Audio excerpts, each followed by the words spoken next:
Good morning. আমি খুব দুঃখিত যে লাইভটা শুরু করেও আমাকে বন্ধ করে দিতে হয়েছে।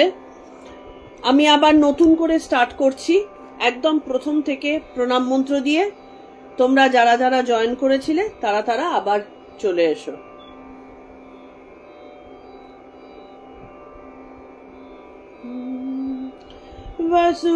वसुदेवसुतं देवं कंसचाणूरमर्दनं देवकी परमानन्दं कृष्णं वन्दे जगद्गुरुं कृष्णं वन्दे जगद्गुरुं। ॐ श्री परमात्मने नमः। श्रीमद्भगवद्गीता अथ पंचमोऽध्यायः। अर्जुन उवाच संन्यासं कर्मणां कृष्ण पुनर्योगं च संशसि यच्छ्रेययेतयोरेकं तन्मे ब्रूहि सुनिश्चितम्। আমাদের আগের দিন শুধু 1 নম্বরটাই পড়া হয়েছিল। এই 1 নম্বরে অর্জুন শ্রীকৃষ্ণের কাছে কনফিউজড হয়ে প্রশ্ন করেছিলেন যে তুমি আমাকে আগে কর্ম সন্ন্যাসের কথা বলেছো, আবার এখানে কর্মযোগের কথা বলেছো, তাহলে কর্মযোগ এবং কর্ম সন্ন্যাস এই দুয়ের মধ্যে কোনটা শ্রেয় এবং কোনটা উচিত এটা আমাকে সুনিশ্চিত করে বলো। ঠিক অর্জুনের যা কনফিউশন, সেই কনফিউশনটা কিন্তু আমাদের প্রত্যেকটা মানুষের হয়। তার কারণ হচ্ছে প্রতিটা মানুষের মধ্যেই অজ্ঞানতা রয়েছে এবং অজ্ঞানতা আছে বলেই কিন্তু আমাদের মুক্তি এখনো পর্যন্ত হয়নি। যেদিন অজ্ঞানতা দূর হয়ে যাবে সেদিন আমাদের মুক্তি কেউ আটকাতে পারবে না। তাহলে অজ্ঞানতা হয়নি বলে আমরা আমাদের ধর্ম কোনটা, স্বধর্ম কোনটা, আমরা সন্ন্যাস নেওয়াটা ঠিক হবে নাকি আমরা সংসারী হওয়াটা ঠিক হবে, সংসারী যদি হয়ে থাকি তাহলে নিজেকে কি নিচু ভাবাটা ঠিক হবে, বা মন গুমড়ে থাকা ঠিক হবে যে আমি অতি সাধারণ, আমার দ্বারা আর ঈশ্বর লাভ বা ব্রহ্মতত্ত্ব জানা হলো না, নাকি যিনি সন্ন্যাসী তিনি মনে মনে ভাববেন যে আমি শ্রেষ্ঠ কারণ আমি অলরেডি কিছুটা এগিয়ে গেছি। তাহলে এই যে ব্যাপারগুলো আমাদের মনের মধ্যে সবসময় হতে থাকে, প্রত্যেকটা মানুষের মনের মধ্যে হতে থাকে, এটাই কিন্তু আমাদের এই পঞ্চম অধ্যায় এখানটাতে এই কনফিউশনটা আমাদের দূর করছেন। এখানটাতে যেটা আগের দিন বোঝানো হয়েছে যে সমস্ত কর্মই আলটিমেটলি জ্ঞানে পর্যবসিত হয়। খেয়াল করে দেখো, আমরা যে কোনো পড়াশোনা করি না কেন, আমরা 1, 2, 3, 4 থেকে পড়ে পড়ে যখন যাই করছি না কেন, আমরা জ্ঞান নিতে নিতে নিতে নিতে ধীরে ধীরে আমরা তার যখন একটা সাবজেক্টকে চুজ করছি, সেই সাবজেক্ট ধরে ধরে আমরা আলটিমেটলি পিএইচডি করছি, সেটা নিয়ে গবেষণা করে আরো উন্নত জায়গায় পৌঁছচ্ছি। তার মানেটা কি, আমরা সেইটার মানে সেই সাবজেক্টটা নিয়ে জ্ঞান আহরণ করছি, সেই সাবজেক্টের গভীরতায় ঢুকছি এবং সেটা আমাকে আলটিমেট জ্ঞানই দেবে। তাহলে যে কোনো সাবজেক্টেই তো এটা হতে পারে। আমি এটা ফিলোসফি নিয়ে পড়লেও হবে, সাইকোলজি নিয়ে পড়লে হবে, ইংলিশ নিয়ে পড়লে হবে, সায়েন্স নিয়ে পড়লে হবে, যা কিছু নিয়ে পড়লেই আলটিমেটলি আমরা একটা জিনিসের জ্ঞানে গিয়ে পৌঁছাবো, কমপ্লিট জ্ঞানে। এটা আমি জাগতিক জ্ঞানের কথা বললাম। জাগতিক জ্ঞান বেসিক্যালি সীমিত, কারণ আমরা যদি সায়েন্স নিয়ে পড়ি, সায়েন্সের একটা বিশাল বড় পরিধি রয়েছে। এবার সায়েন্সের কোন সাবজেক্ট, আমি ফিজিক্স নিলাম নাকি তোমার বায়োলজি নিলাম নাকি কেমিস্ট্রি নিলাম, এবার সেখান থেকে আরো মিনিমাম মানে আরো সূক্ষ্মাতি সূক্ষ্ম জায়গার মধ্যে পৌঁছাবো। এবার ফিজিক্স নিয়ে যে পড়ছে, ফিজিক্সের ভাস্ট এরিয়া রয়েছে, সবাই সব সাবজেক্ট নিয়ে পিএইচডি করছে না, একটা পার্টিকুলার জিনিস ধরে ধরে ধরে ধরে আমাদেরকে জ্ঞানের দিকে এগোতে হয়। কিন্তু এই যেহেতু মানব শরীর আমাদের বেসিক্যালি মানে সংক্ষিপ্ত, এবং মানব শরীরের ক্ষমতাটাও সংক্ষিপ্ত, লিমিটেড। কারণ কেন লিমিটেড? তার কারণ হচ্ছে আমরা শরীর মন এগুলো দ্বারা মানে বেঁধে আছি, বন্ধনের দ্বারা আমরা লিমিটেড হয়ে আছি। কিন্তু যখন আমাদের আসল যিনি আত্মা, তিনি এই শরীরের মধ্যে থেকেও কিন্তু তিনি বেসিক্যালি অসীম, কিন্তু আমরা সেটাকে বোধে আনতে পারছি না। তাহলে তার কারণটা কি বোধে আনতে পারছি না? কারণ আমাদের জ্ঞান লাভ হয়নি। তাহলে এই জ্ঞান লাভ করার উপায়গুলো কি? দুটো উপায়, বহু উপায় রয়েছে, তার মধ্যে দুটো উপায়ের কথা এখানটাতে আলোচনা করা হচ্ছে, কর্মযোগ এবং কর্মসন্ন্যাস। আগের দিন বলা হয়েছে কর্মসন্ন্যাস কাকে বলে? কর্মত্যাগ। কর্মসন্ন্যাস করলে আলটিমেটলি কর্মত্যাগ হয়ে যায়। এবার কর্মত্যাগ কথাটা কখন হয়, কখন সেই জিনিসটা আমাদের মধ্যে ফলতে পারে? যখন সত্যিকারের কোনো রকম ভাবে ফলাকাঙ্ক্ষা থাকে না, কোনোভাবে কোনো অ্যাটাচমেন্ট থাকে না। মানে খারাপ হলেও থাকবে না, ভালো হলেও থাকবে না, বেশি হলেও থাকবে না, কম হলেও থাকবে না, সেটা কর্মের মতন হয়ে যাচ্ছে, সেটার ওপরে চলে যাওয়া, ঊর্ধ্বে চলে যাওয়া, কর্মগুলো নিচে খেলা করতে থাকে। এটা হচ্ছে কর্মসন্ন্যাস। ফলের প্রতি কোনো আকাঙ্ক্ষা নেই। এবার আমি যদি কর্মত্যাগ সাধারণ বুদ্ধিতে আমরা যদি চিন্তা করতে থাকি, তখন কি হয়ে গেল? আমি ঠাকুরের সামনে, ঈশ্বরের সামনে চোখ বন্ধ করে বসে থাকলাম এবং ঘন্টার পর ঘন্টা আমি কর্মবিরতি দিয়ে মনের মধ্যে হাজারটা চিন্তা করতে থাকলাম। বাইরে আমার আত্মীয় স্বজন সবাই ভাবলো যে ও তো ধ্যান জপ করছে, সুতরাং তাকে ডিস্টার্ব করা যাবে না, ওকে কর্মবন্ধনের মধ্যে আনা যাবে না, কারণ ও তপস্যা করছে। এটাই কিন্তু অধিকাংশ ক্ষেত্রে হয়ে থাকে। আমরা কর্মত্যাগের ভান করে থাকি, কিন্তু ভেতরে ভেতরে প্রবল কর্ম চলতে থাকে মনের মধ্যে। তার মানে সেটা সন্ন্যাসী হলো না, এটা ফাঁকিবাজি হয়ে গেল, নিজেকে ঠকানো হয়ে গেল।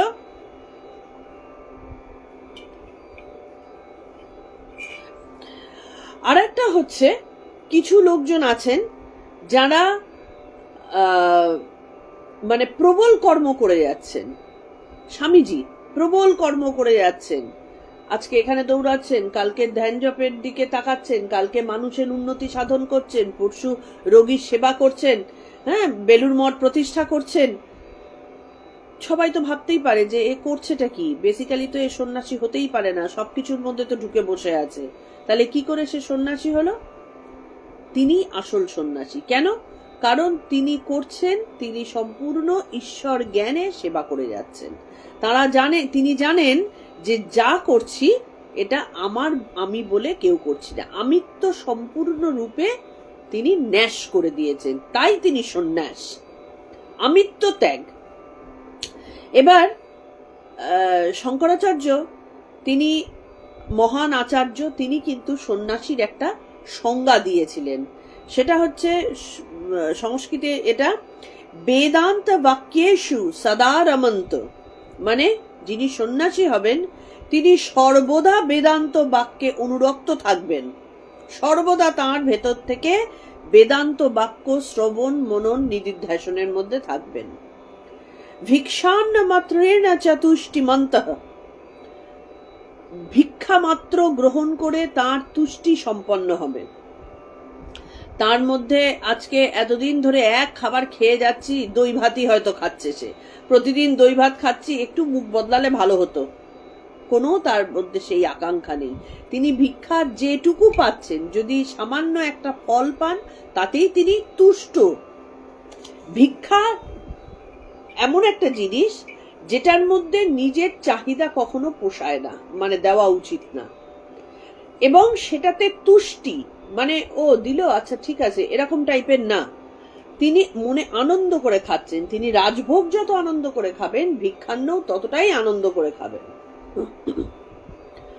অশোকমন্তঃকরণে চরন্ত, মানে কি যিনি অশোকমন্তঃকরণে চরন্তঃ, যিনি শোক ও দুঃখকে জয় করেছেন। জয় করা মানে কি তার শোক আসে না বা দুঃখ আসে না, দুটোই আসে, তার শোকও আসে আনন্দও আসে, কিন্তু তার মন তার ওপরে খেলা করে। তার এখানে ঘটতে থাকলো, শ্রীসীমা যখন ঠাকুর দেহ রাখলেন, শ্রীসীমার সামনে এসে দেখে মা কালী কোথায় গেলে গো বলে একবার চিৎকার করে কেঁদে তিনি স্তব্ধ হয়ে গেলেন। তাহলে যখন ঠাকুর দেহ রেখেছেন মায়ের কি দুঃখ হয়নি? হয়েছিল তো, কিন্তু তিনি সেটার পারে চলে যেতে পারলেন, কারণ তিনি এই যে মানুষের শরীর এবং দেহ এবং আত্মা, এইটার ব্যবধানটা, এইটার পার্থক্যটা তিনি জানতেন এবং পূর্ণরূপে তিনি জানতেন, অনুশীলন করতেন নিজের জীবন দিয়ে। আরেকটা কি, কৌপিনবন্ত খালু ভাগ্যবন্ত, তারা তীব্র বৈরাগ্যের অধিকারী এবং কৌপিন মাত্র তার কাছে শেষ কথা। এই যে বেদান্ত অনুশীলন করা, এইটার সংখ্যা কিন্তু কোটিতে একজন হয় কিনা সন্দেহ। এরা যে ধরনের এই মানসিকতা যাদের আছে, তাদের এই যে ব্রহ্মচর্য, বানপ্রস্থ, ব্রহ্মচর্য, গার্হস্থ, বানপ্রস্থ, সন্ন্যাস, এই 4টে ধাপের আর প্রয়োজন হয় না। তারা ব্রহ্মচর্য থেকে ডাইরেক্ট সন্ন্যাস, কারণ তাদের মধ্যে তীব্র বৈরাগ্য চলে এসেছে। কিন্তু যাদের সেটা হয়নি, তাদের এই 4টে ধাপ অতিক্রম করতে হবে, ব্রহ্মচর্য কর্ম দিয়ে, গার্হস্থ কর্ম দিয়ে, বানপ্রস্থ কর্ম দিয়ে, তারপরে সন্ন্যাস। তাহলে এই যে এতগুলো ধাপ অতিক্রম করাটা কি দিয়ে হবে? কর্ম দিয়েই তো হবে। এবং প্রথমে হবে সকাম কর্ম দিয়ে, ধীরে ধীরে সেই সকাম কর্ম করতে করতে যখন তার মধ্যে নিষ্কাম ভাব আসবে, যখন তার মধ্যে বোধ আসবে যে এটা কোনো কাজের জিনিস না, এটা করে গেলাম নাম যশের জন্য, কিন্তু বেসিক্যালি এটা খুব একটা আহামরি ইম্পর্টেন্ট জিনিস নয়, সুতরাং তখন সেই নাম যশ অর্থ সমস্ত কিছুর প্রতি মোহ ত্যাগ হয়ে যাবে। এমন নয় যে সে আসলেই ঘেন্না করে সরিয়ে দেবে, না, আসলেও কিছু না, না আসলেও কিছু না। সেই অবস্থা ধীরে ধীরে যখন আসবে, তখন নিষ্কাম কর্ম আসবে। নিষ্কাম কর্ম যে মুহূর্তে আসবে, তখন সে আর ক্লান্তি আসবে না তার মনে। এই যে একটা কত কাজ করলাম, সারা জীবনভর আমি কর্মই করে গেলাম, এই ভাবটা আসবে না। সে যে কর্ম করছে সেই ভাবটাই কিন্তু আসবে না। এখানে একটা স্বামীজির মজার কথা আছে যে জ্ঞান মার্গের প্রকৃত অধিকারী সংখ্যায় অতি অল্প। কেউ যদি জড়বাদী হয়, বৈরাগ্যহীন সাধারণ মানুষ কেবল বাইরের কাজ ছাড়লো, কেউ বা নামমাত্র সন্ন্যাসী হলো। এদের কথা ভেবেই স্বামী বিবেকানন্দ বলেছিলেন, হরিদ্বারে সাধু দেখে এলাম, স্বাধ্যায় নেই, সাধন ভজন নেই, ঘটি মাঝে তো মাঝেই। সেই ঘটির ওপর তার মায়া, সে সব ছেড়েছে, বাড়ি ঘরদোর বউ বাচ্চা সব ছেড়েছে, ওই ঘটিটা চিমটিটা ওটা নিয়ে তার মাতামাতি, ওটা আমার। যে সাধু হবে কোনটা কার? ঈশ্বরের সংসার, তার জিনিস নিয়ে আমি জীবন চালাচ্ছি, কোনটা কার? তো এই অবস্থায় যিনি আছেন, তার জন্য কি, যারা সাধারণ অবস্থায় আছেন তাদের জন্য ভগবান কি বলছেন? কর্মযোগী হচ্ছে তোমার জন্য শ্রেষ্ঠ।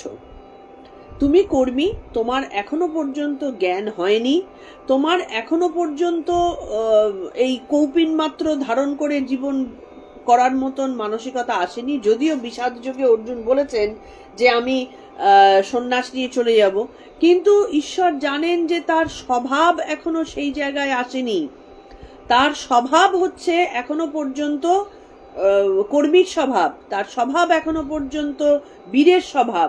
তাহলে যদি জঙ্গলেও যায়, যদি কৌপিন ধারণ করে থাকেন, সেই বীরত্ব থেকে তিনি নিজেকে বঞ্চিত করতে পারবেন না।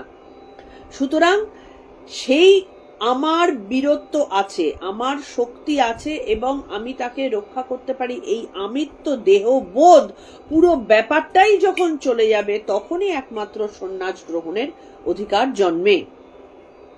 তাহলে আমাদের সাধারণ মানুষের অবস্থা তো সবারই তো অর্জুনের মতনই অবস্থা। অর্জুন তো তাও এতগুলো গুণবান ছিলেন, এত তার মধ্যে বীরত্ব ছিল, তিনি নিদ্রাকে জয় করতে পেরেছিলেন, তাহলে তিনি এত বড় বীর ছিলেন, এবং তিনি সমর্পণ করতে পেরেছিলেন। আমাদের তার কি আছে? তার মানে আমাদের কর্ম ছাড়া আর কোনো গতি নেই, এবং কর্মযোগই যে শ্রেষ্ঠ যোগ, সেটাই তিনি বলছেন। এবার 2 নম্বরে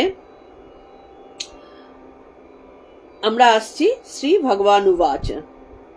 শ্রী ভগবানুবাচ সন্ন্যাস কর্মযোগশ্চ নিঃশ্রেয়স্য করাবুভৌ তয়স্তু কর্ম সন্ন্যাসাৎ কর্মযোগো বিশিষ্যতে। ভগবান বলছেন সন্ন্যাস কর্মযোগশ্চ নিঃশ্রেয়স্য করাবুভৌ তয়স্তু কর্ম সন্ন্যাসাৎ কর্মযোগো বিশিষ্যতে।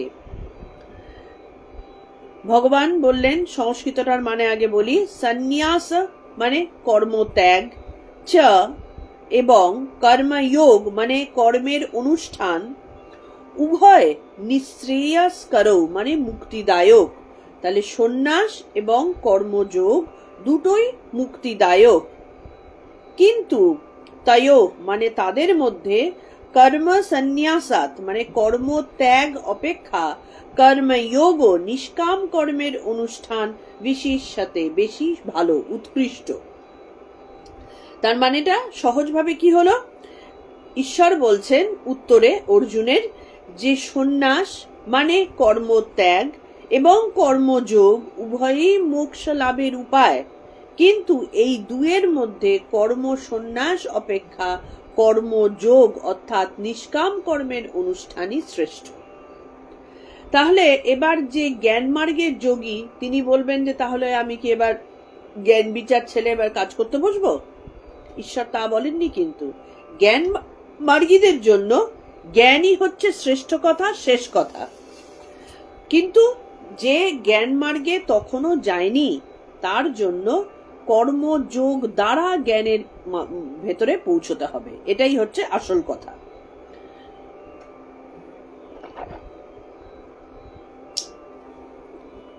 তিনি বলছেন, আর এই যে পুরো গীতার কর্মযোগ, জ্ঞানযোগ, ভক্তিযোগ, এই পুরো জিনিসটা কিন্তু যারা যৌগিক মার্গ দিয়ে যাচ্ছে, যারা যোগ অনুশীলন করছে, ক্রিয়াযোগী যারা, তারা কিন্তু এইটা কুটস্থে প্রত্যেকটা উত্তর অনুভব করতে থাকেন। গীতা কিন্তু তাদের ভেতরে কাজ করতে থাকে, মানে অনুভূত হতে থাকে, যেটা অর্জুন করেছিলেন। অর্জুন কিন্তু যখন কুরুক্ষেত্র যুদ্ধের মাঝখানে বসে জ্ঞান আহরণ করেছিলেন, তিনি কিন্তু এই যে আমরা এতগুলো অলরেডি তো 1 বছরের ওপর কেটে গেছে আমরা পড়ছি, এত সময় ধরে তো তিনি করেননি।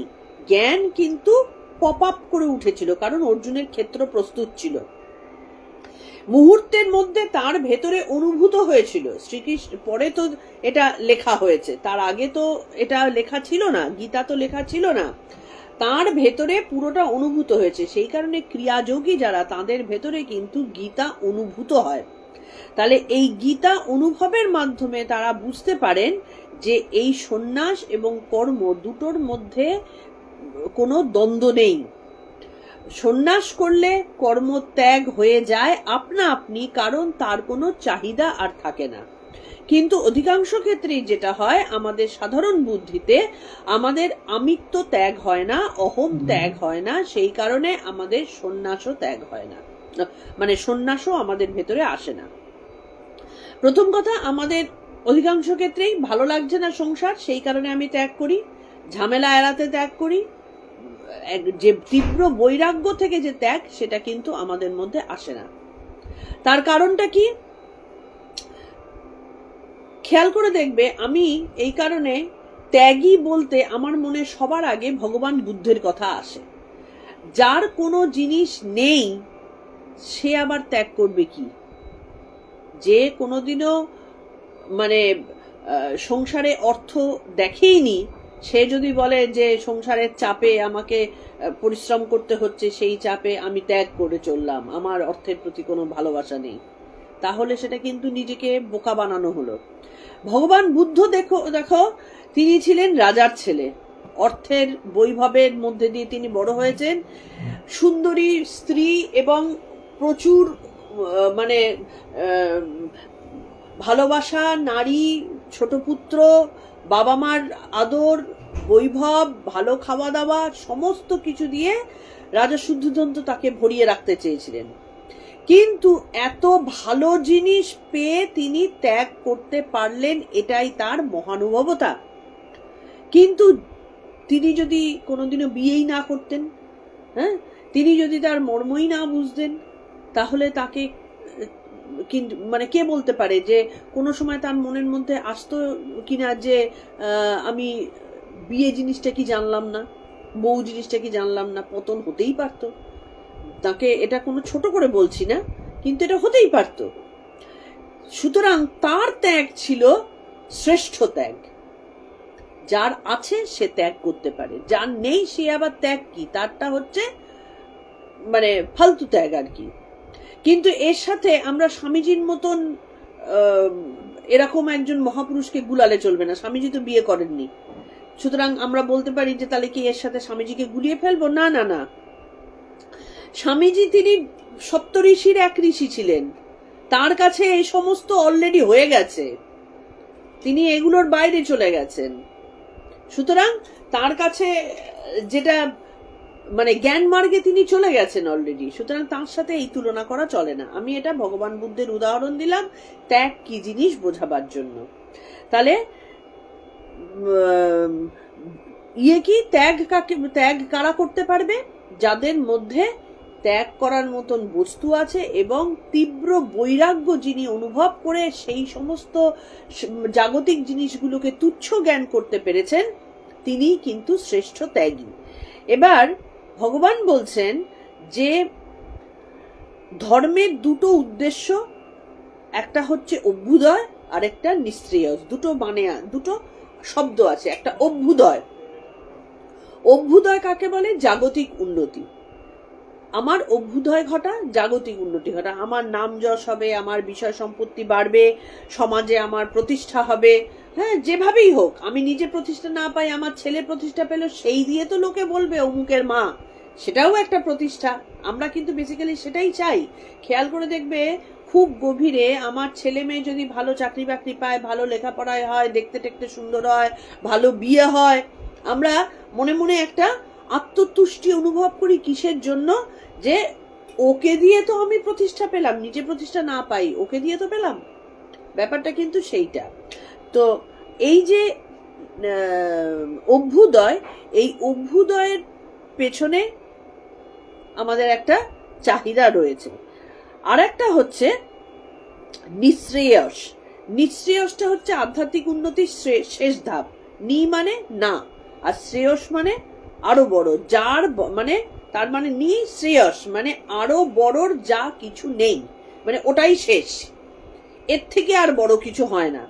সেইটা হচ্ছে মোক্ষ বা আত্মজ্ঞান। আত্মজ্ঞানের চেয়ে বড় আর কিছু নেই। কিন্তু যারা জ্ঞান মার্গীর, ঈশ্বর তো বলছেন যে আত্মজ্ঞানের ভেতর দিয়ে যারা যাচ্ছে তারাও মোক্ষ লাভ করছে, আর যারা কর্মের মধ্যে দিয়ে যাচ্ছে তারাও মোক্ষ লাভ করছে তো বটেই। তাহলে জ্ঞান মার্গের সাধক যারা, তারা কিন্তু কর্মযোগকে মোক্ষের লাভের একটা উপায় বলে মনে করেন না। কিন্তু সেটা ঠিক নয়, কারণ ঈশ্বর বলে দিচ্ছেন যে আলটিমেটলি কর্মযোগী যারা, তারা জ্ঞানের পথেই যাবে, মানে আলটিমেটলি গিয়ে সেই একই জায়গায় পড়বে। কারণ যতক্ষণ না সম্পূর্ণভাবে শুদ্ধ আধার হচ্ছে, পরিশুদ্ধ, শুধু শুদ্ধ না পরিশুদ্ধ আধার হচ্ছে, ততক্ষণ অবধি জ্ঞান কিন্তু আসে না। একমাত্র জ্ঞান তাদেরই আসবে যাদের মধ্যে বাসনার লেশ মাত্র নেই, যাদের পরিশুদ্ধ আধার, তারাই একমাত্র কর্ম ত্যাগের অধিকারী, অন্যরা নয়। বাকি সবাইকে কর্ম করতেই হবে। যদি কোনোভাবে কর্ম ত্যাগ তারা করে থাকে, তারা নিজের তমগুণকে প্রশ্রয় দিচ্ছে। এটাই হচ্ছে আসল কথা। এবার একদিকে আমরা জানি যে কর্ম হচ্ছে বন্ধনের কারণ, আমি যা কর্ম করব তার ফল একটা থাকবেই, সুতরাং ফল থাকলে আমার বন্ধন আসবেই। তাহলে ফলে আমি তাহলে কাজ করব কেন? এটা আমাদের দিক থেকে যুক্তি আসতে পারে যে আমি কাজ করব কেন যদি আমার কর্মে বন্ধন আসে? আমি তো মুক্তির দিকে যেতে চাইছি, তাহলে আমি কেন বন্ধনের কারণের দিকে যাব? সেখানটাতে আসল ব্যাপারটা হচ্ছে কর্মবন্ধনের কারণ কোনোদিনই নয়, কর্ম ফলে আসক্তিটা হচ্ছে বন্ধনের কারণ। আমার ভালো হবে, আমার মুক্তি হবে, সৎ চিন্তায় আমার এইটা করলে আমার পুণ্য হবে, এটাও কিন্তু সৎ চিন্তা, কিন্তু এইটা আমাদের বন্ধনের কারণ ঘটিয়ে দেবে, কারণ আমরা ভালো ফলই লাভের আশা করছি, আশা তো করছি। তো এইটা যতক্ষণ থাকবে ততক্ষণ অবধি আমাদের কর্ম বন্ধন নিয়ে আসবে। এইটা কিন্তু ঈশ্বর করতে বলছেন না। তিনি কি বলছেন? তুমি তোমার স্বধর্ম অনুযায়ী তুমি নিষ্কাম কর্ম করবে এবং বন্ধনের কারণ তখন কোনোভাবেই কর্ম হবে না। নিষ্কাম কর্ম মানেটা কি? সব জায়গায় ঈশ্বরকে বসিয়ে দেওয়া। তোমার সংসার, তোমার কাজ, তুমি যা করছো, তুমি যা বুঝছো, তুমি আমাকে দিয়ে করিয়ে নিচ্ছ। তার ভালো হলে, যেমন খেয়াল করে দেখবে কোনো একটা কর্মক্ষেত্রে যদি বিশেষ কোনো অ্যাচিভমেন্ট হয়, প্রথম নাম হয় কিন্তু যে কোম্পানির মালিক তার। হ্যাঁ, হয়তো কোম্পানির মালিক যে সে যাদের দ্বারা কাজটা ওঠানো হয়েছে তাদেরকে একটু স্যালারি বাড়িয়ে দেয়, তাদেরকে ভালো প্রশংসা সূচক কিছু ভালো কিছু দেয়, সেগুলো হয়, কিন্তু আসল লাভটা কার হলো? মালিকের। সেই রকম যে যদি কিছু ভালো হয় সেই ভালোটা আমি তোমাকেই দেব, আমি দেব না, সেই ভালোটা তোমারই, আমায় দেবার কে? তাহলে এই রকম যদি করতে পারা যায় তবেই সেটাকে কর্মত্যাগ বলা হয়, কর্ম সন্ন্যাস বলা হয়, বা কর্মযোগ বলা হয়। এই কর্মযোগ আমাদের স্বামীজি প্রতিষ্ঠা করে গেছেন আমাদের এই যুগের সন্ন্যাসীদের জন্য, কারণ তিনি জানতেন যে মানে কলিযুগে ওই রকম জ্ঞান মার্গের ভেতর দিয়ে যাওয়া প্রায় মানে একটা দুঃস্বপ্ন আর কি, মানে ওটা হতে পারে না। একেবারে কি হয় না? নিশ্চয়ই হয়, কিছু না কিছু মানুষ নিশ্চয়ই আছেন, আমরা তাদেরকে চিনি না, বা যারা একেবারে উচ্চ স্তরে পৌঁছে গেছেন সাধনার, তাদের কথা আলাদা। কিন্তু এই যে যত সন্ন্যাসী আমরা যত্রতত্র দেখতে পাই, তাদের জন্য ওই জন্য সংঘের প্রতিষ্ঠা তিনি করলেন, যে একটা অনুশাসনের মাধ্যমে তারা ওই একভাবে শিব জ্ঞানে জীব সেবা করে যেতে হবে। তাতে কি হবে? জীবের ভালো করবার সুযোগে আলটিমেটলি আত্মনে মোক্ষায়, আমার নিজের মোক্ষ লাভের দিকে আমি এগিয়ে যাচ্ছি, কারণ আমি সর্বভূতে ঈশ্বর দর্শন করছি। এটাই হচ্ছে যুগধর্ম, এবং এটাই কিন্তু ঠাকুর স্বামীজির মধ্যে প্রতিষ্ঠা করে গেছেন। ঠাকুর কিন্তু এই সময় অর্জুনের মতন করে বলেননি যে তুমি ইংরেজদের বিরুদ্ধে যুদ্ধ করো, কি তুমি সমাজে একটা সাংঘাতিক একটা কিছু করে ফেলো, এরম বলছে না। তিনি বলছেন যুগ ধর্ম পালনের জন্য পরের উপকারার্থে নিজে কাজ করো, তাতে আলটিমেটলি তোমার উপকার হবে। স্বামীজির এই নিষ্কাম ইয়েটাকে কি বলে? এটাকে কর্ম বিমুখতা বলে না, এটাকে জগৎ বিমুখতা বলে না, এটাকে বলে জগৎকে ঈশ্বর বুদ্ধিতে গ্রহণ করা, সমস্ত জগৎকে ঈশ্বর বুদ্ধিতে গ্রহণ করা। শ্রীসীমা একটা ঝাঁটাকে কেউ যদি ছুঁড়ে দেয়, তিনি তাকে ফেলে দিতে বারণ করতেন, যে ঝাঁটাটাকেও যত্ন করে রাখতে হয়, কারণ তার মধ্যেও ঈশ্বর আছে, সর্বত্র ঈশ্বর আছে। সেই ঝাঁটাটা দিয়ে আমি একটা জায়গা পরিষ্কার করছি, সেই ঝাঁটাটা আমার প্রয়োজনে লাগছে, সুতরাং তাকেও সেই সম্মানটা দিতে হবে। প্রত্যেকটা জিনিস, খুঁটিনাটি প্রতিটা জিনিসে সম্মান দিয়ে তবে তাকে ঈশ্বর জ্ঞানে ধারণা করতে হবে। এটাই তিনি বলছেন যে আমাদের দেশে এই যুগ ধর্মটা কিন্তু প্রাচীনকালেও ছিল। এখানে বলছেন যে আমাদের দেশে ছিল, যেটা আমাদের বেদে রয়েছে, সর্বং খলবিদং ব্রহ্ম ব্রহ্মময়ং জগৎ জীব ব্রহ্মৈব নাপরহ, সর্বত্র ব্রহ্ম, এমন কোন স্থান নেই যেটা ব্রহ্ম ছাড়া। ওই যে ইয়ের গল্পের মতন, এক বালক, সে গুরুগৃহে গেছে, অনেকে গেছে, একটা বালক, সে ছোট বাচ্চা, এবার সবার যখন মানে পড়াশোনা শেষ হয়েছে, গুরু পরীক্ষা করবার জন্য সবাইকে একটা করে সন্দেশ দিয়েছেন, দিয়ে বলছেন যে এমন জায়গায় গিয়ে সন্দেশটা খাবে যেখানে কেউ দেখতে পাবে না, কেউ না মানে কেউ না। সবাই সন্ধেবেলা এসেছে, আসার পরে গুরু এক একজনকে জিজ্ঞেস করছেন কার কাজ শেষ হয়েছে, কে কে সন্দেশ খেতে পেরেছে। দেখছে ওই বাচ্চা ছেলেটা ছাড়া বাদবাকি সবার শেষ হয়ে গেছে, বাচ্চা ছেলেটা খেতে পারেনি। তো জিজ্ঞেস করছেন তুমি কোথায় খেয়েছো? তখন বলছে আমি একদম জলের তলায় গিয়ে গভীর একটা পাথরের পেছনে লুকিয়ে আমি খেয়েছি, কেউ দেখতে পায়নি। কেউ বলছে আমি একেবারে মহাকাশে নিজেকে নিয়ে চলে গিয়েছিলাম, সেখানে গিয়ে খেয়েছি। কেউ পাহাড়ের গুহায় একেবারে সাংঘাতিক জায়গায় চলে গেছে, সেখানে গিয়ে খেয়েছে। এবার বাচ্চাটাকে বলছে যে এত জায়গা থাকতে মহাজগতে তুমি একটা সন্দেশ খাবার জায়গা খুঁজে পেলে না? ছেলেটি কি বলছে যে না গুরুদেব, আমি যেখানেই যাচ্ছি সেখানেই দেখতে পাচ্ছি যে আমাকে ঈশ্বর দেখছেন, আমি কোথাও আর জায়গা খুঁজে পেলাম না। গুরুদেব তার পিঠ চাপড়ালেন যে এই হচ্ছে শ্রেষ্ঠ শিষ্য, কারণ এই ব্রহ্মের মাহাত্ম্য বুঝতে পেরেছে।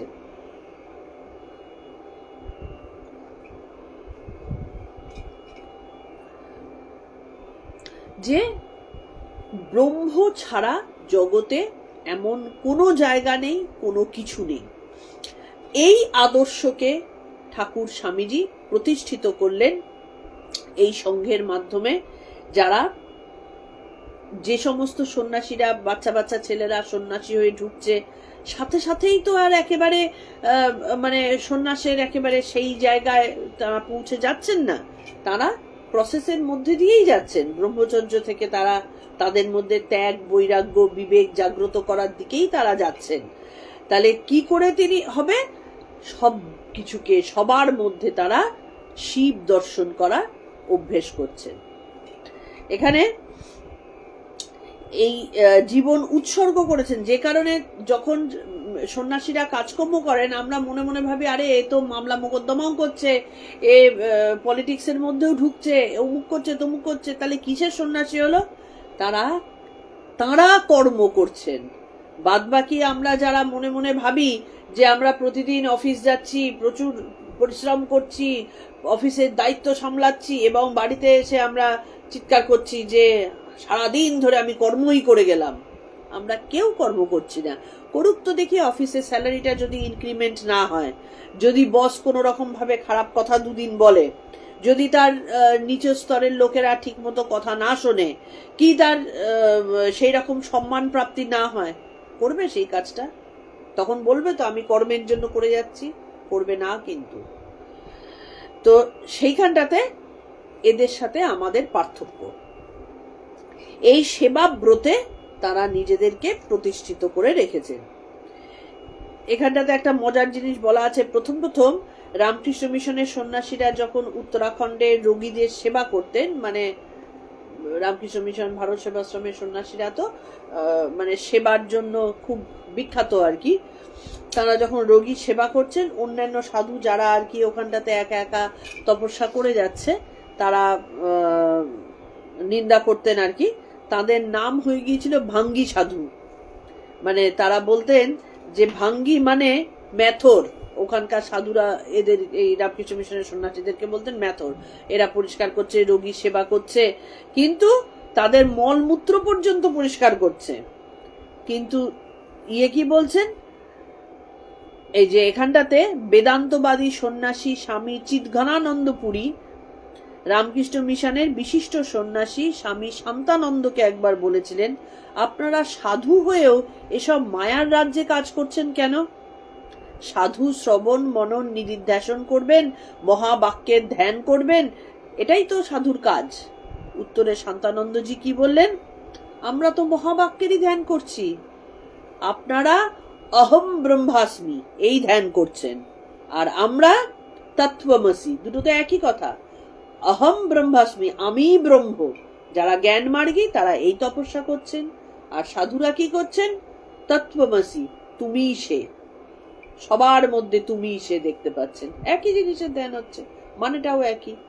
আমি সে ব্রহ্ম এবং তুমিই সে, দুটো তো একই কথা হলো।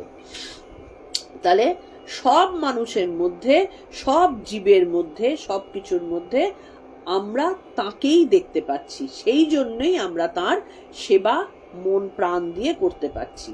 এই হচ্ছে নিষ্কাম কর্মের আদর্শ। এবং ঈশ্বর লাভ করার আগে পর্যন্ত যা করছি সব তাঁরই কাজ করছি, এই মনোভাবটা জোর করে এনে আমাদের কাজ করতে হয়। মনোভাবটা আসে না, কিন্তু ফট করে আসে না। কিভাবে আসে? প্রচুর কাজ করতে করতে। আর দেখবে যখনই এই কাজগুলো ঈশ্বরে অর্পিত হয়ে, মানে কাজের ফল আকাঙ্ক্ষা না করে যখন আমরা কাজ করতে থাকি না, দেখবে কাজে ক্লান্তি আসে না, আনন্দই আসে। কাজের সফলতা আসলো কি আসলো না, এটা নিয়ে মাথা ব্যথা আর থাকে না। আমরা ক্লান্ত হয়ে যাই, খিটখিটে হয়ে যাই। কেন? কারণ আমার একটা এক্সপেকটেশন আমরা স্থির করে রেখেছি যে এই কাজটা করলে আমার এটা পাওয়া উচিত। এটা অফিসের কাজে তো মারাত্মকভাবে হয়, বিশেষ করে যারা অফিসে কাজকর্ম কর্মী যারা উচ্চ স্তরে উচ্চ লেভেলে রয়েছেন, তাদের এইটা করতে হবে, অমুকটা করতে হবে, তমুকটা করতে হবে, এই সমস্ত একটা চিন্তা ভাবনা থাকে। কেন থাকে? কারণ তাদের একটা এক্সপেকটেশন থাকে, এবং সেই অনুযায়ী কাজ করতে গিয়ে যদি বাই এনি চান্স সেই এক্সপেকটেশন ফুলফিল না হলো, ব্যাস তাদের মাথা খিটখিটে, মাথা গরম। তারা ধরে রেখেছিল যে আমি এতটা করতে পারবো, কি এটা এতটা করলে এতটা জিনিস পাবো, সেই কারণেই তাদের কর্ম নিয়ে তাদের এত মাথা ব্যথা। সারাদিন আমি পরিশ্রম করছি, ভূতের মতন খাটছি, অথচ আমার এই অবস্থা, এটা তাদের মাথায় আসে। কিন্তু যারা ঈশ্বরে অর্পণ করে কাজ করছে, তাদের না হাই প্রেশার হয়, তাদের না হার্টের প্রবলেম হয়, তাদের না শরীরে ক্লান্তি আসে, তারা অক্লান্তভাবে কাজ করতে থাকে এবং মুখে সবসময় শান্তির হাসিটা কিন্তু থেকেই থাকে। এইটা হচ্ছে একজন সত্যিকারের কর্মীর উদাহরণ, যে যা আমরা চতুর্দিকে দেখছি সবই আমার কাছে ঈশ্বর, সবই আমার কাছে ব্রহ্ম। সেই কারণে আমি বিছানাটা পরিষ্কার করব, ঈশ্বর এসে বসবেন, তার জন্য, তার ইয়ের জন্য আমি করছি। রান্নাটা করব, তার সেবার জন্য আমি করছি। অফিসের কাজটা করছি, আমাকে দিয়ে ঈশ্বর এই কাজটুকু করার মতন আমাকে উপযুক্ত দক্ষতা দিয়েছেন, সেই কারণে আমি কাজটা করতে পারছি, তাকে খুশি করছি। আমি ভালো মতো কাজটা করলে তিনি খুশি হবেন। যেমন আমরা বাচ্চারা করি না, যে আমরা ভালো মতো কাজটা করলে মা খুশি হবে। খালি মাকে খুশি করা, দেখবে মা একটু প্রশংসা করলে বাচ্চারা গলে যায়। সবাই প্রশংসা করছে তাতে হচ্ছে না, মা বাবা প্রশংসা করলো কি তাদের আসল স্যাটিসফ্যাকশন। তো তারা যাই করতে চায় না কেন, বাবা মার জন্য করতে চায়। আমরাও তো ঈশ্বরের সন্তান, আমাদেরও সেই কারণে যেটা করার দরকার আমরা তার প্রশংসা, তার তুষ্টি, তার ভালো লাগা, তার আনন্দের জন্য যদি আমরা করি, তাহলে না আসে ক্লান্তি, না আসে, না মনে হয় পরিশ্রম। এবং ভালো যদি হয়, প্রশংসিত হয়, তাহলে সেটা তাকেই অর্পণ করে দেওয়া। এটাই হচ্ছে আসল নিঃশ্রেয়স কাজ। আমরা 3 নম্বরটা স্টার্ট করব, কিন্তু 3 নম্বরটা আবার আমাদের দ্বিতীয়বার পড়তে হবে পরের দিনের জন্য। একটু স্টার্ট আমরা করে দিচ্ছি।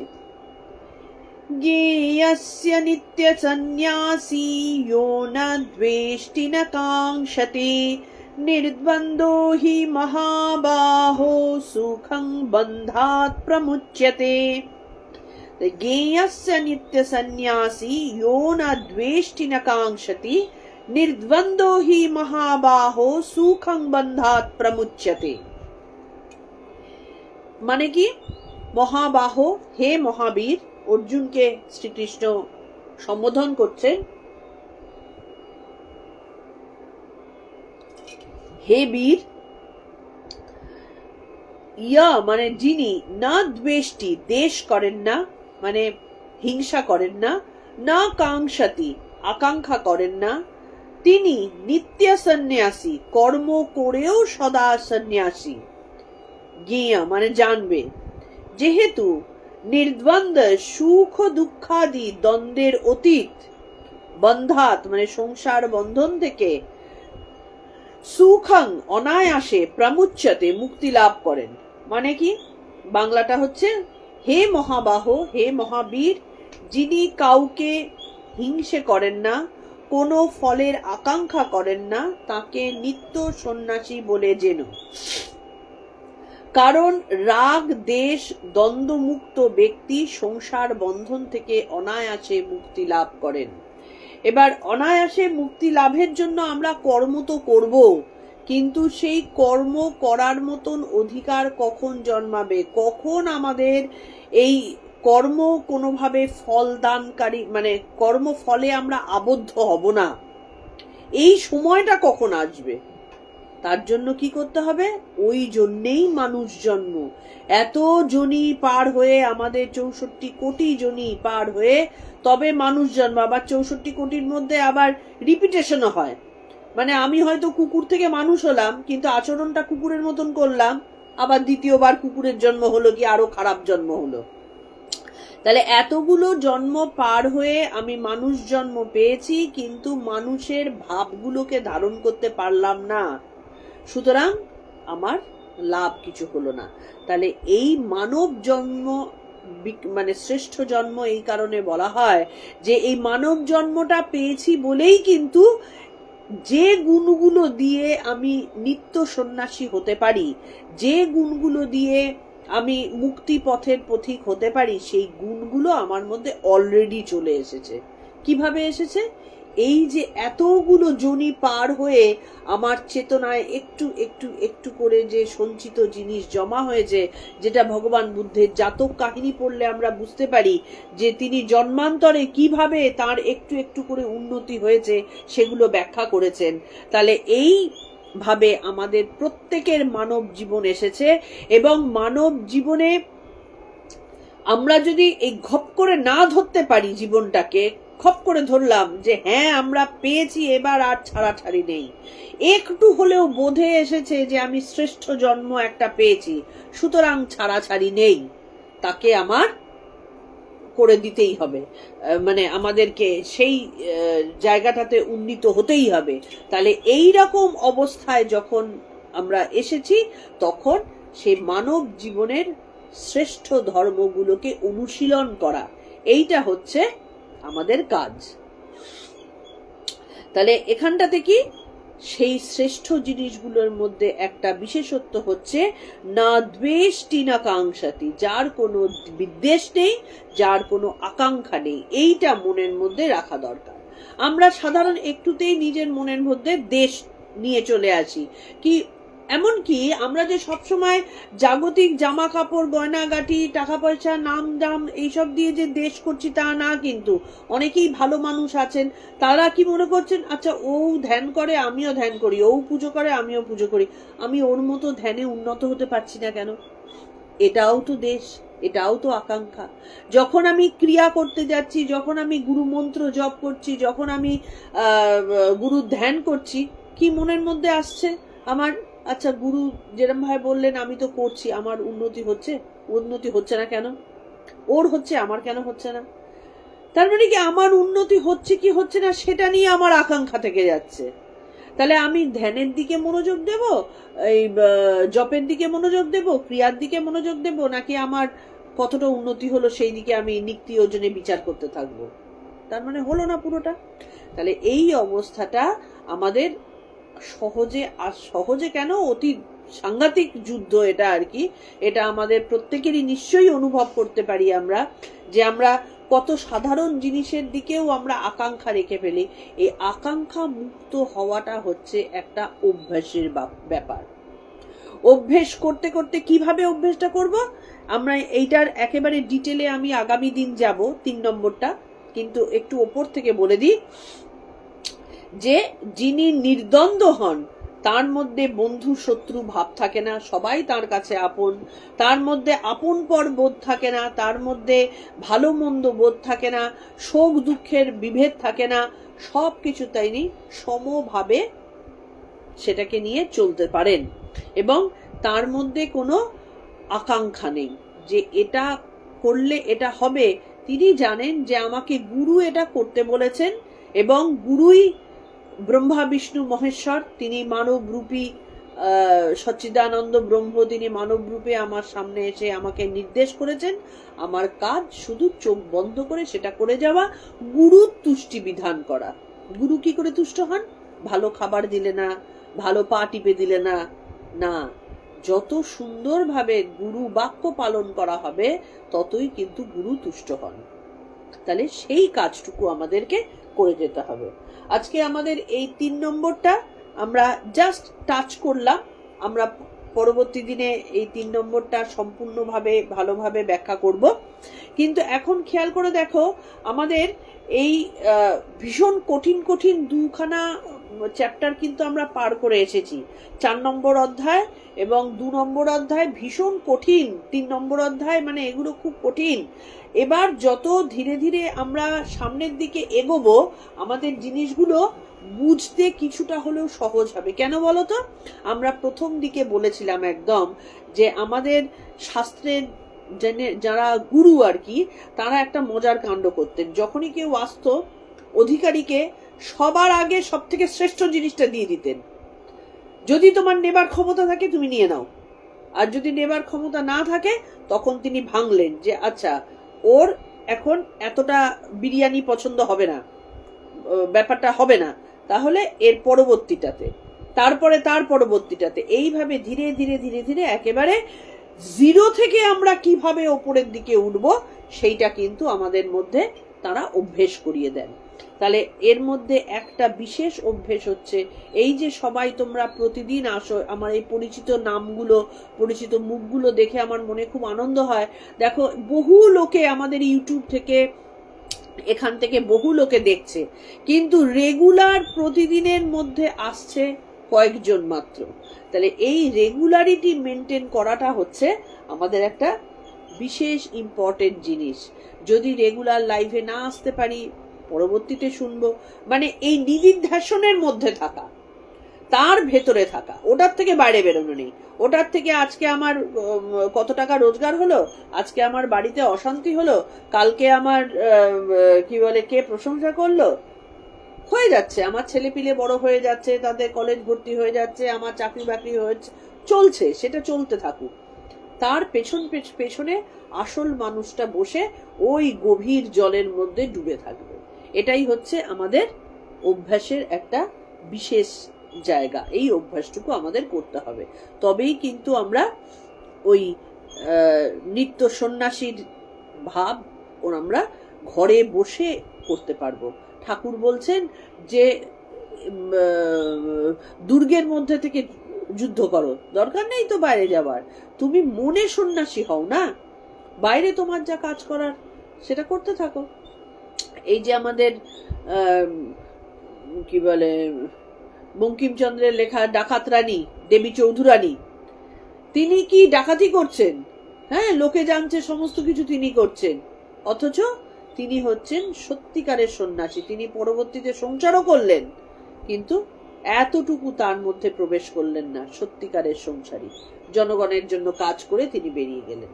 তাহলে এই রকম আমাদের সন্ন্যাস নিজের মধ্যে ধারণ করার প্রয়োজন, এবং সেটা ধীরে ধীরে আসবে, একদিনে আসবে না। কারণ শাস্ত্রের পথ, আমাদের এই যে মোক্ষ লাভের পথ, এটা তো একদিনে হঠাৎ করে আসার জিনিস নয়। জন্মান্তর ধরে, এই যে বলা হতো না 1000 বছর ধরে এক একজন তপস্যা করতেন, 1000 বছর ধরে কি তপস্যা করা মানে কি 1000 বছর বেঁচে আছেন এক শরীরে? না, এক শরীরে নেই। কারণ এটা তো একটা মজার জিনিস যে এই জন্মে এই শরীরে যা তুমি আহরণ করলে, শরীর চলে যাওয়ার সাথে সাথে সেটা চলে যায় না, থেকে যায় তোমার সংস্কার রূপে, সেইখানটাতে থেকে গেল। পরবর্তী যে শরীর ধারণ হবে সেইখান থেকে আবার শুরু হবে, মানে এটা পিছোবার কোনো জায়গা নেই। সুতরাং যত তাড়াতাড়ি, যত বেশি জিনিস নিয়ে আমরা এক একটা জন্মে নিজেকে উন্নত করতে পারবো, তত আমাদের মানে রাস্তাটা ছোট হবে আর কি। এই কারণেই আমাদের মানে যখন জ্ঞান উদয়ের একটা বিন্দু দেখা গেছে, সেটাকে আরো ডিপলি নেওয়া, এটাই আমাদের কাজ। তাহলে আজকে আমাদের 2 ভালোভাবে হয়েছে, 3 আমরা টাচ করে গেছি। আগামীকাল 3 থেকেই আমরা শুরু করব। আজকে আমাদের প্রণাম মন্ত্র দিয়ে শেষ করছি।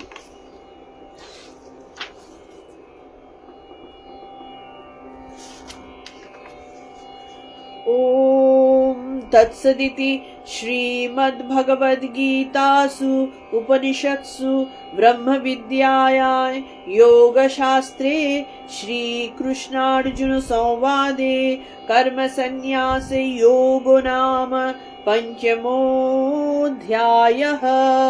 ओम श्रीकृष्णार्पणमस्तु। ओम श्रीकृष्णार्पणमस्तु। ओम श्रीकृष्णार्पणमस्तु। সবাই ভালো থেকো। একই কথা রোজ রোজ বলি, সেটা যতটা সম্ভব হয় তোমরা করো আমি জানি। বাকি যারা নতুন তাদের জন্য আমি বলি, আমাদের এই লাইফটাকে শেয়ার করো, কারণ আমাদের সময় এসেছে নিজেকে জাগ্রত করার, নিজের ক্ষমতাকে খুঁজে বার করার, নিজের জন্য নিজে গর্ব করার সময় এসেছে। সেটা যত জনমানসে ছড়াতে থাকবে তত জিনিসটা বাড়বে। এবং এই যে জ্ঞানের চর্চা আমরা করছি, এই যে অনুশীলন আমরা করছি, এগুলোর থেকে আনন্দ আর কিছুতে আছে বলে তো আমার মনে হয় না। সুতরাং এই আনন্দের ভাগীদার যাতে সবাই হতে পারে, তার জন্য কিছুটা দায়িত্ব তো আমাদের সবাইকেই নিতে হবে।